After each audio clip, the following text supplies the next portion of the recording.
Welcome to the Wellness Lab Digest, where we help you to absorb powerful, life-changing insights from top wellness experts with our daily, bite-sized wellness podcast summaries. Each episode is packed with distilled, powerful takeaways to boost your health and well-being. To support this podcast, please scroll down on whatever app you're listening on. Ratings and reviews are helpful. Even better, just send the show to a friend. Or check out our sponsors at the bottom of the page, or simply click the Support the Show link. Okay, so bones.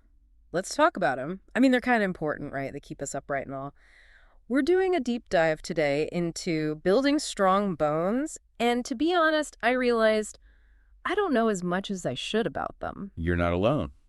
It always seemed like, well, you either win the bone lottery genetically or you don't, but it turns out... That's so much more to it. Right, there's gotta be. Yeah, people really underestimate how lifestyle choices play a huge role. We're quick to blame our parents or our age, but honestly... Well, like, oh, my calcium, gotta get my vitamin D, but then what? Exactly. It's a good start, but it's the tip of the iceberg. What I found really surprising was this idea that osteoporosis, the thing we associate with older adults, is actually considered a childhood disease? How does that even work? It's all about how we build that foundation. Uh-huh. Like, you reach your peak bone mass, that's the maximum density you'll ever have by your late teens, maybe early 20s. Oh, wow. And then after that, it's more about maintaining and, slowing down the inevitable decline. So, big takeaway for anyone listening who's got kids, grandkids, nieces, nephews, get them moving in OW. Absolutely. Build up those bone banks early. That makes total sense. But, for those of us who are maybe past that peak bone-building age, is it too late? Like, can we still make a difference? It's never too late. Okay, good. And while any movement is better than none, the type of exercise you do really matters. So yeah, walking, swimming, those are fantastic for your overall health. Sure. But they don't provide the same bone-building benefits as high-impact activities. So is it just about weight-bearing then? Is that the key? Well, it's a bit more nuanced than that. Okay. When you do high-impact stuff like running or jumping or, even weightlifting, you're actually creating these microfractures in the bone. Wait, we're supposed to be breaking our bones? Tiny, tiny fractures. Don't worry, they heal super quick. But here's the thing. That process of damage and repair, yeah, that's what actually stimulates new bone growth. So it makes your bones stronger and denser. Huh. So breaking down to build up, that's how it works? That's wild. Pretty much. Mm-hmm. And that's why variety is so important, even in your workouts. Variety how? Like, think about it. If you're always running on a flat surface, you're always stressing the same bones in the same way, right? Yeah, it makes sense. But if you add in some hills, some sprints, some lateral movements, you're challenging your bones in different ways. Yeah, so like even within running itself, there's variety. Exactly. And that leads to more comprehensive bone growth. Okay, that makes total sense. Now, this kind of blows my mind, but there are those, the master athletes. You hear about these folks who are in their 70s, 80s, and they've got incredible bone density. What's their secret? They're proving that this age-related decline we think of, right, it's not inevitable. Wow. Often, they've been active their whole lives, doing a variety of activities, challenging their bodies in different ways. Uh-huh. They're also really mindful about nutrition and recovery. All those things play a part. So it's a lifestyle, not just like hitting the gym for an hour and calling it good. Exactly. It all works together. And speaking of the gym, I know there's this big myth out there about weightlifting stunting children's growth. Can we just bust that right now? Please. My kid loves to lift with me, but people always give me the side eye. There is no scientific evidence to back that up. Zero. In fact, when it's done safely, with good supervision, right, weightlifting is amazing for people of all ages. It builds strong bones, muscles, connective tissues. It's like setting them up for a lifetime of good movement. Exactly. But what about us adults? I've heard that running, even though it's weight-bearing, right, it might not be like the best for bone building. Is there any truth to that? There's some truth to it. Running's great, don't get me wrong. Awesome for your heart, definitely better than being sedentary. Yeah. But that repetitive motion, always in the same direction, it can lead to imbalances in how your bones develop. So you might see strong leg bones, but weaker bones in the upper body or spine. So even with running, variety is key, like mixing it up with strength training or other things. I got it. Think about athletes who play basketball, soccer. Yeah. They're running jumping, changing direction, sprinting. Right. It's a whole symphony of movement. That makes their bones work harder. And develop more evenly. Wow. Okay, I'm starting to see the bigger picture here. It's not just exercise, it's how we move our bodies that makes a difference. Now, let's talk about a life stage that brings some big changes to bone health, menopause. Oh, yeah, that's a big one. I know a lot of our listeners are in this stage or heading towards it, so let's dive in. What exactly is happening during menopause that affects the bones so much? Well, the decline in estrogen that happens, it can really impact bone density. Estrogen actually plays a key role in protecting your bones. It does. And when levels drop, bone loss can really speed up. Oh, wow. So this is something a lot of people are dealing with. Absolutely. So walk us through it. What's actually happening in there when estrogen levels go down? How does that lead to bone loss? It's like this. You've got these cells, osteoclasts, they break down old bone, and osteoblasts, they build new bone. Okay. And estrogen keeps them in balance. Got it. But when estrogen goes down, the osteoclasts, they get more active, Uh-oh. and the osteoblasts, they're not as efficient. So it's like the demolition crews working overtime and the construction crews like short-staffed. That's a great way to put it. Makes sense. And all that means you end up losing bone mass, which puts you at a higher risk for osteoporosis and fractures. This makes me think about all the controversy around hormone replacement therapy, HRT. There's so much back and forth about the risks and benefits. Right, and a lot of misunderstanding. Where do we stand on that now? Well, that big study, the Women's Health Initiative, the one that raised all the red flags back in the early 2000s. Yeah, I remember that. It's been widely misinterpreted. Like, people applied the findings way too broadly. Mm-hmm. It looked at a specific type of HRT. Got it. And a very specific group of women. So you can't just say HRT is good or bad for everyone. It's not one size fits all. Absolutely not. Every woman's different, and it's a decision you make with your doctor, weighing your own risks and benefits. It sounds like informed conversation is key here, not just reacting out of fear. Exactly. Talk to your doctor, get the facts. But even with HRT, exercise is still crucial, right? Wow. Especially during and after menopause. Definitely. HRT might help slow down bone loss, but it's not a magic bullet. You still need those weight-bearing exercises, this strength training. To keep those bones strong. And for strength and balance, which helps prevent falls. So it's a two-pronged approach. Medical management and then taking care of yourself, being active. That's a great way to put it. But what about people who have already been diagnosed with osteoporosis? Like, is there any hope for them to actually improve their bone density? You know, there is. And that's where this really fascinating study comes in. It's called Lift More. And it focused on postmenopausal women who had osteoporosis. Okay. Now, this group, they're often told, be careful, don't lift anything heavy. Right. But the researchers in this study, they actually put them on a high-intensity weightlifting program. Really? And the results were amazing. I'm intrigued. Tell me more. Okay, so the program itself was pretty simple. They did 4 key exercises twice a week: squats, deadlifts, overhead presses, and calf raises. Those are all pretty serious lists. The key was the intensity. They were lifting heavy, aiming for 85% of their 1-rep max. Wow, that's hardcore. And what happened? The results were remarkable. They saw significant increases in bone density, like really significant. Hold on. Are you saying they actually reverse their osteoporosis through weightlifting? In a lot of cases, yes. It goes against everything we used to think about bone loss and aging. These women showed us that even with osteoporosis, you can rebuild bone and regain strength and vitality. Okay, this is blowing my mind. I think we need to dive deeper into this Lift More study and see what it means for all of us. But you know what? I think it's a good time for a quick break. We'll be back in a moment to explore these incredible findings and how we can all benefit from them. Sounds good. Looking forward to it. All right, so we're back, and I'm still thinking about those Lift More results. They're pretty amazing. Right. I mean, talk about defying the odds. So give me some numbers. What kind of bone density increases are we talking about here? We saw some women increase their bone mineral density in their spine and hip by 10% or even more. Wow, after just a year of lifting. Yeah. That's incredible. Yeah, and it wasn't just about the numbers on the scan. It was about how their lives changed. Yeah, because 10% doesn't really tell me much. What does that actually look like? It's the difference between living in fear and being able to fully enjoy life. Huh. How so? So many of these women came into the study afraid of falling. They'd stopped doing the things they loved.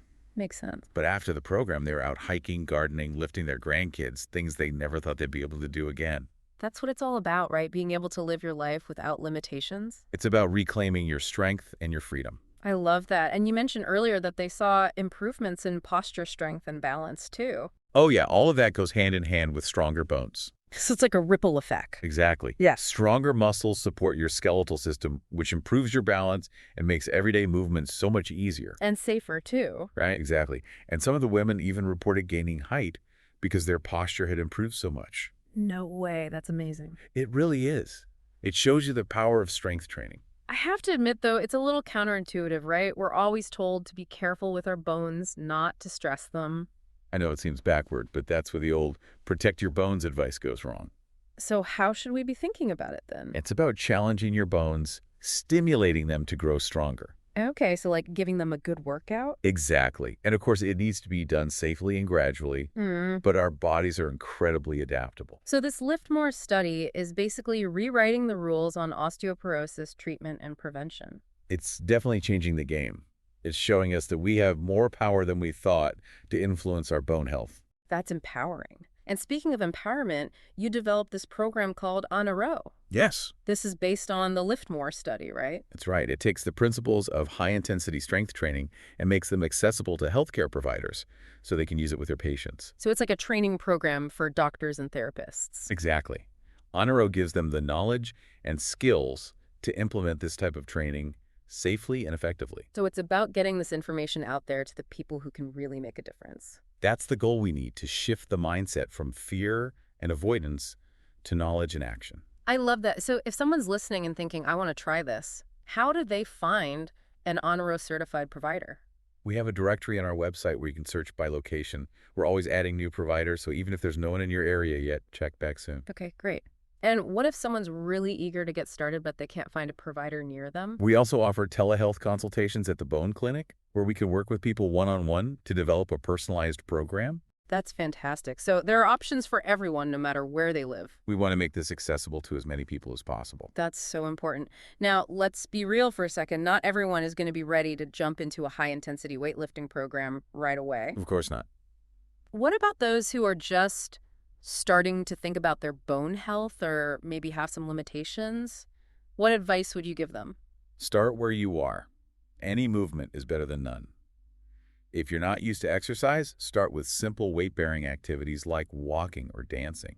Or even just climbing stairs. That's a great one. So it's about building up gradually. Exactly. And as you get stronger, you can gradually increase the intensity and the challenge. And what about nutrition? I know we touched on calcium and vitamin D earlier, but what else should we be thinking about? Well, a balanced diet is crucial. Lots of fruits, vegetables, lean protein. That's good advice for overall health, too. Right, it's all connected. Yeah. And you also want to limit processed foods, sugary drinks, and excessive alcohol. So those are the usual suspects? They can really take a toll on your bone density. So it sounds like we're talking about making those healthy choices consistently. Yeah, it's about creating a lifestyle that supports strong bones. It's not just about popping a calcium pill. Exactly. It's about taking a holistic approach to your well-being, making choices that help your body thrive. I like that. And earlier we were talking about DEXA scans and those T-scores and Z-scores. Right. Can we break those down a bit more for people? Like, what do those numbers actually mean? Sure. So a DEXA scan measures your bone mineral density, basically how much calcium and other minerals are packed into your bones. Okay, so it's like a snapshot of your bone health. Exactly. Yeah. And the T-score compares your bone density to that of a healthy young adult of the same sex. So it's kind of like a benchmark. Exactly. A T-score of Mydica 1 or higher is considered normal, while a score between Mydica 1 and Mydica 5 indicates osteopenia, which means lower than average bone density. Okay, and a T-score of Mydica 5 or lower is a diagnosis of osteoporosis. Right, which means a higher risk of fracture. So the lower the T-score, the greater the risk. Got it. Yeah. But what about the Z-score? How does that fit in? The Z-score compares your bone density to the average for people of your age, sex, and race. It helps you see how you compare to your peers. So let's say someone has a T-score of -2, which sounds a bit concerning, but their Z-score is high, meaning their bone density is better than others their age. That's a good sign. It suggests they're doing better than average for their age group. So it's less worrisome. It's still important to take steps to maintain or even improve their bone density, but it's definitely a positive sign. So it's not just about avoiding a diagnosis of osteoporosis. It's about striving for the best possible bone health throughout life. Absolutely. And that's where those lifestyle factors we talked about come in: exercise, nutrition, stress management. They all play a role. It's all connected. It really is. Well- Bone health isn't just about calcium supplements and preventing falls. It's about taking a holistic approach to your well-being. It's about living a life that's strong from the inside out. I like that. You know, this whole conversation has really made me rethink how we view bone health. How so? We often think of it as something passive. You know, it just happens to us as we get older. We kind of feel like we're at the mercy of our genes and our age. But the Liftmore study and your work with Onro, it's like you're flipping the script. We're trying to empower people to take an active role in their bone health. It's about realizing we have more control than we think. Absolutely. And it's never too late to start making changes that can make a difference. I love that message. It's about focusing on what we can do, not what we can't. Hmm. And speaking of action, I'm curious, how did the women in the Liftmore study feel about taking on such a challenging program? Were they intimidated at first? Many of them were. They had been told for years to avoid anything that might put stress on their bones. I can imagine. So yeah, the idea of lifting heavy weights was a little scary at first. It's a big shift in thinking. It is. Mm-hmm. But once they started seeing results, feeling stronger, moving more easily, doing things they thought they'd never do again, their whole mindset shifted. So they went from fear to empowerment. Exactly. They realized that they could control their destiny. It's like they were rewriting their own stories, showing that age doesn't have to limit us. And that's the message we want to share with everyone. You're never too old to get stronger, to improve your bone health, to live a more active and fulfilling life. That's inspiring. It's about reclaiming that sense of possibility, regardless of age or diagnosis. But I'm also curious about the practicalities of the program. How did they manage to lift such heavy weights safely, especially with osteoporosis? Did they have any injuries? Safety was our top priority throughout the study. We screened all the participants carefully, and the program was designed to gradually increase the weight and intensity. So it wasn't just like throwing them into the deep end. Not at all. They worked with trained professionals who made sure they were using proper form and lifting within their capabilities. That makes sense. And what about injuries? We had a very low incidence of injury, much lower than you'd see in a typical gym setting. That's reassuring. It sounds like this approach, when done correctly, is not only effective, but also really safe. But let's be honest, heavy weightlifting can seem intimidating, especially if you haven't been active in a while. What advice would you give to someone who's hesitant to jump into something like Onro? Start with what you can do. Maybe it's bodyweight exercises at home, or working with resistance bands, or lifting lighter weights. Okay, so meet yourself where you are. Exactly. Yeah. The key is to find activities you enjoy and can stick with consistently. It's about finding that sweet spot, challenging yourself enough to stimulate bone growth, but not feeling overwhelmed. Exactly. And remember, you don't have to go it alone. Seek guidance from a qualified professional, like a physical therapist or a certified trainer. Having that support can make a big difference. It really can. It helps you stay accountable and motivated. Speaking of motivation, what about the mental aspect of bone health? You know, we talked about the fear of falling, but there's also the emotional toll of feeling fragile or limited. That's so true. The emotional side of bone health is often overlooked, but it's incredibly important. What do you mean? When you feel strong and capable in your body, it affects everything. It boosts your confidence, reduces anxiety, improves your mood. It's like that saying, strong body, strong mind. Exactly. And the women in the Liftmore study, they experienced this firsthand. They not only gained bone density and physical strength, but also saw improvements in their mental and emotional well-being. So it's a win-win. Absolutely. It's about taking a holistic approach to health and well-being. So how do we cultivate that mental strength, especially when facing a diagnosis like osteoporosis? I think it starts with shifting our perspective. Instead of seeing osteoporosis as a limitation, see it as an opportunity to make positive changes. So it's a mindset shift. Exactly. It's about focusing on what you can do, celebrating every victory, no matter how small. I love that. It's about recognizing those small wins, those moments when you feel stronger, more capable, more in control. And remember, it's a journey, not a destination. There will be ups and downs.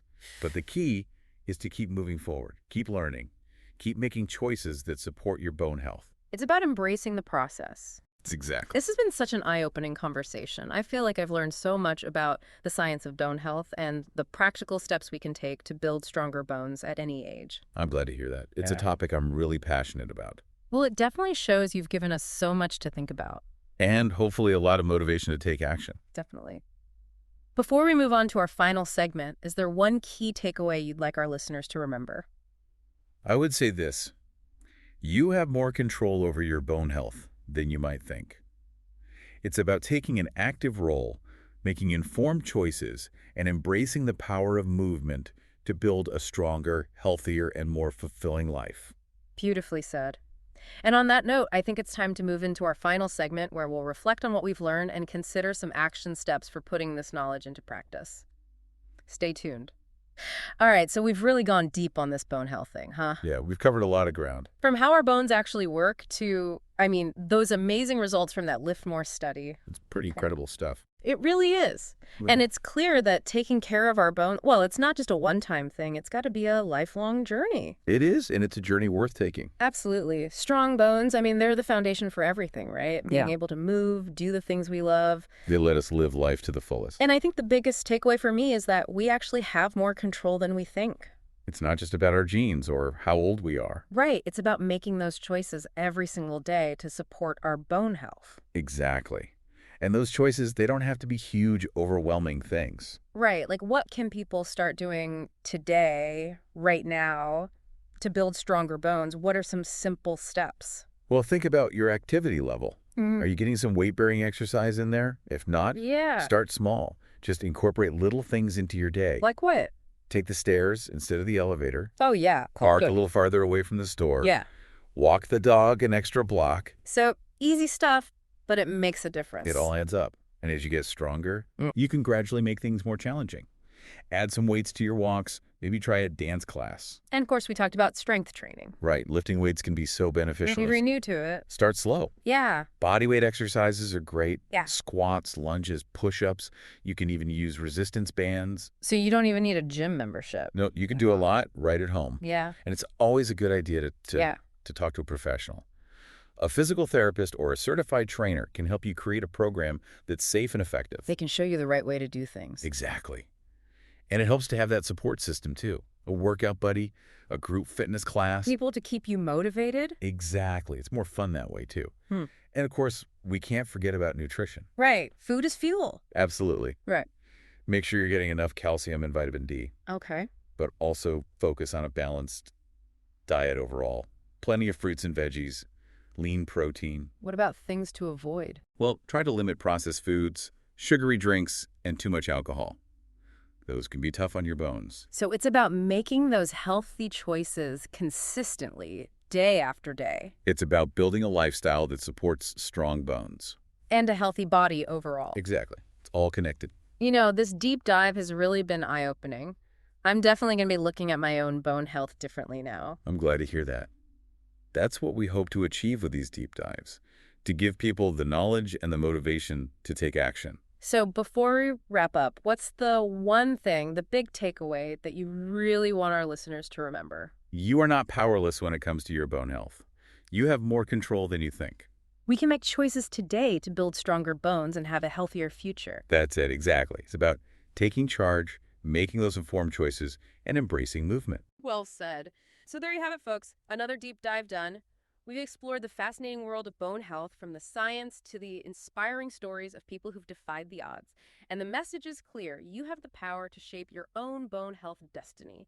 So get out there, get moving, nourish your body, and watch your bones thrive. Until next time, stay curious, stay informed, and keep diving deep. Thank you for listening to the Wellness Lab Digest.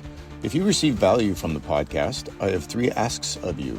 1, share the show on social media with your friends and tag the show at the Wellness Lab Digest on Instagram. Number 2, please leave a rating and review in whatever app you're listening on. And last but not least, please let me know what topics you would like us to cover in the future.